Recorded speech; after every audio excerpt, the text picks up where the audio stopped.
Hello and welcome to Tea Break Film Reviews. My name's Michelle and today I'm going to be answering your questions about Tenet. Thank you to everyone who has watched, liked, commented and shared my 3 videos on Tenet.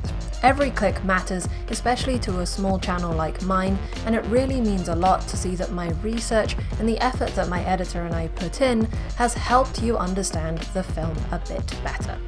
That said, it's time to go back in, so drop that inverted bullet and hear me out.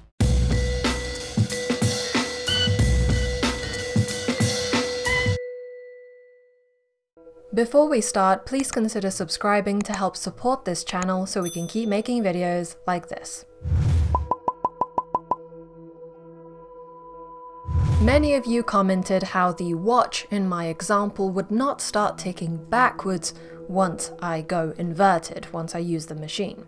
The main purpose of that illustration was to show how a turnstile machine works, and I used the image of a watch to indicate how much time was passing and how much time is being repeated. It was less about how a physical watch would work and more about showing how time interacts with you when you're using the turnstile. There were quite a few questions regarding the turnstiles, so let's start with how were the turnstiles sent from the future to the past? And the answer to that is that they probably weren't. As I speculated in my explained video, it's probably that the instructions on how to build the turnstiles were sent back from the future to the past to Seta. Next question. When Seta takes Kat through the turnstile, wouldn't she also become inverted? So Seta does not take Kat through the turnstile. Both the protagonist and the bad guys and Seta with Kat go through the doors that lead to and from the outside, and you can see how both of them have to go through their respective airlocks as the oxygen changes on the inverted side. So because the oxygen changes, we can see that Kat is wearing a mask for that scene.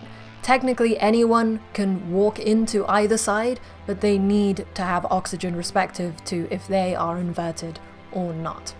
The turnstile is the bit right at the back of both of those rooms that crosses over both sides. It's the big revolving door, but that is not where they enter from during that scene.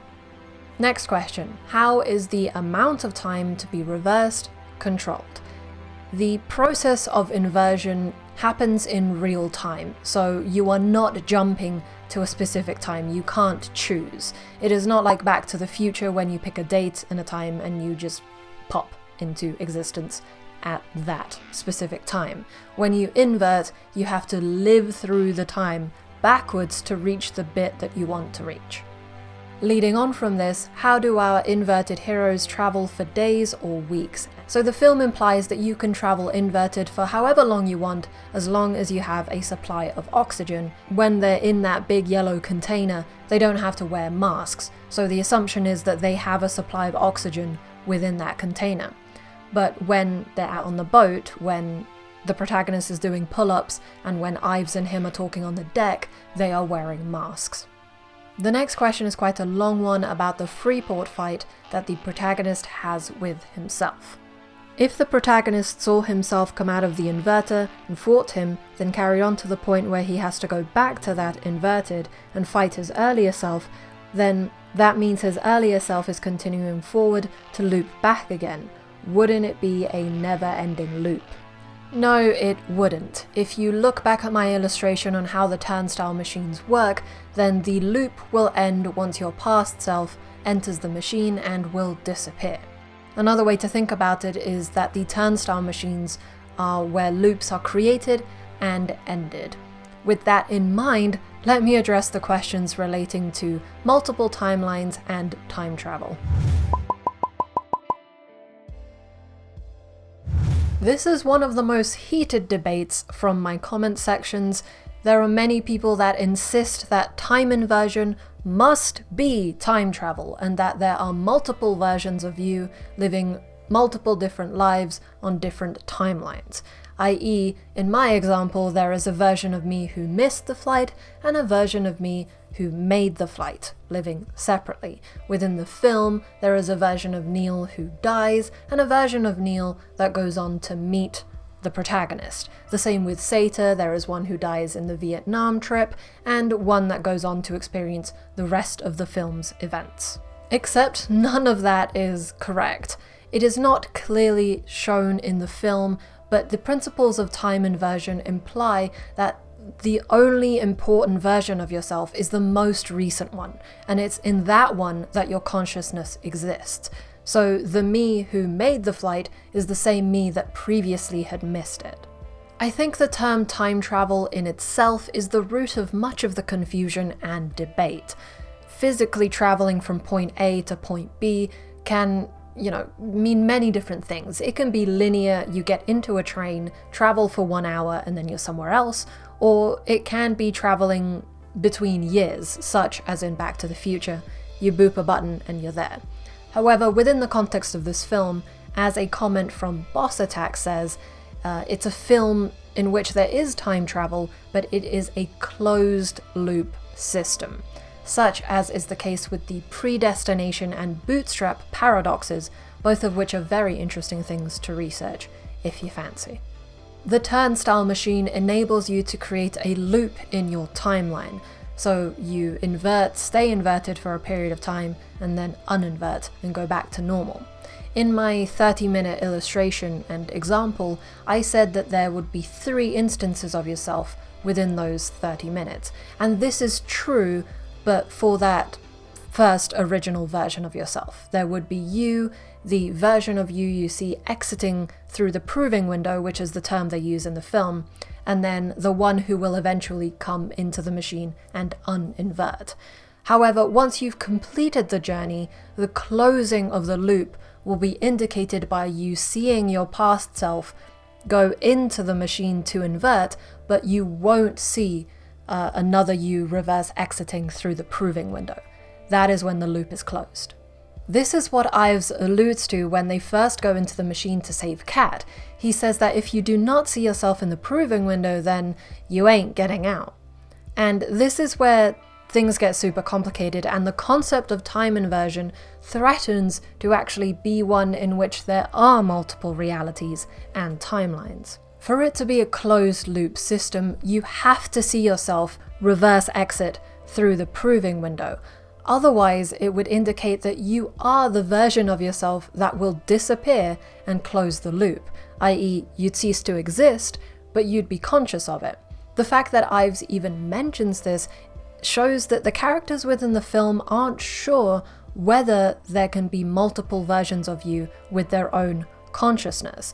And the reason I am so adamant that it can't be a multiple reality system with multiple versions of yourself running around is based on the requirement that there can be only one version of you with your consciousness, because it is not a cloning machine. To answer your questions more succinctly, based on this one line from Ives, the existence of multiple realities is not ruled out within the Tenet universe, but it is actively avoided and shut down when mentioned.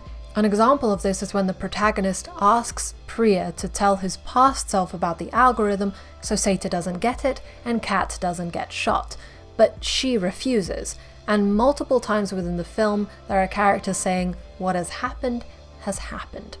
No one actively tries to change the past, but no one seems interested in it because it breaks the rules of the closed loop time travel system that the whole film leans on. In my explained video, I was very frustrated at the scene with Clement's Posey and the wall of bullets, so thank you to everyone who offered an explanation to help me sleep at night. In terms of the protagonist picking up a bullet, as in willing it to come into his hand, I accept your explanations. Once he decides to drop it, it comes back into his hand because from the bullet's perspective, it is being dropped, but from the non-inverted eye, it looks like he is willing it into his palm. Fine, it makes enough sense. Now, in terms of the gun, it seems the general consensus is that the gun has to be inverted too because it is part of the shooting process. In terms of picking up the bullet, there is no middleman, but when you shoot a bullet, there is. It's the gun. So when Washington is shooting the gun, he should be wearing gloves for it to be inverted, but he isn't. If there was a bullet in that gun when he asks, then it would have fired just like a normal gun. Interestingly, later on, when he goes back to the wall, we see him wearing a single glove when shooting the gun. So should the gun be inverted? Should he be wearing 2 gloves to touch it? Is it just a genuine mistake? Maybe. One comment about these bullets that I thought was worth mentioning is from Accents, who asks, what about the laws of gravity? Gravity being something that affects the whole world, it seems that this bullet is defying the laws of gravity in order to make it back to the protagonist's hand. Entropy is one thing. The bullet can get hotter rather than colder over time, but it seems like its effect on the surroundings must also include affecting gravity in order to work. But how can this effect be contained in so small a radius? This is a really good point, and I don't have the answer. One of the points I think we all agreed on is the lack of clarification on how the body is affected when inverted. They need oxygen, they've made that clear, but how do other bodily functions function? And the biggest question was, do you get younger when inverted? Let's first look at the information we get on the topic of oxygen. When Wheeler briefs the inverted protagonist before he goes out into the non-inverted world, she says that he will need air because regular air won't pass through the membranes of inverted lungs. This is likely to do with the gas exchange that occurs within the body so that the lungs can absorb oxygen. Entropy seeks to find order by distributing energy between 2 things. So the reason you'd start choking when inverted is because rather than absorbing the oxygen, your lungs are dumping them. It's going through the membrane the wrong way. That said, how does having your own oxygen fix this? Surely, if the basic function of your membranes is changed, then you are still not absorbing the oxygen. I think Darian's comment about this makes the most sense in terms of it not being regular oxygen that the inverted people are being given, but inverted oxygen, which is different. I don't know how, but its entropy must have been changed in order to trick the body into absorbing it. Right, so what about the other bodily functions? Well, considering almost everything in your body relies on oxygen to work, then if this inverted oxygen fixes the issue for your lungs, presumably the rest of your body would be functioning correctly as well. This would also mean that you do not de-age. If anything, you would die from choking long before your cells had the chance to de-age. They simply cannot function without the correct oxygen whilst inverted. But how about our eyes? Unlike other parts of our bodies, they don't have as many blood vessels, and some of their oxygen supply is absorbed directly through the corneas. This would mean that when inverted, you are actually running on a depleted supply of oxygen, and this is a condition called corneal hypoxia.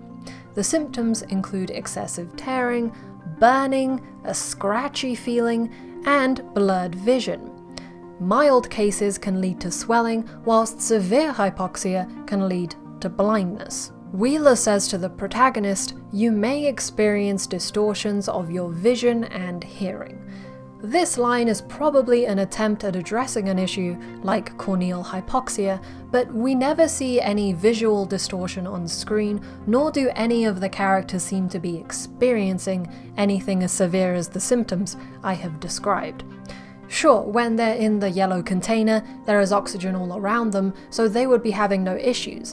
But in terms of running around with those nose and mouth masks, they should definitely be having problems with their vision. However, it seems like it's a case of story first, science later. I have decided to split this Q&A into 2 parts because it ended up being longer than I anticipated. In this part, I endeavoured to cover those questions that focused on the science behind the film's concept. In part 2, I will be looking more at the plot, including how the temporal pincer movement works and what the future's plan is for World War III. Part 2 will be coming later this week, so be sure to subscribe and hit the bell icon if you want to be notified when that's out. Thank you for watching. For more film content, feel free to follow us on Twitter, Letterboxd, and Facebook. Links in the description. Otherwise, this has been Tea Break Film Reviews. My name's Michelle, and I hope you have a great day.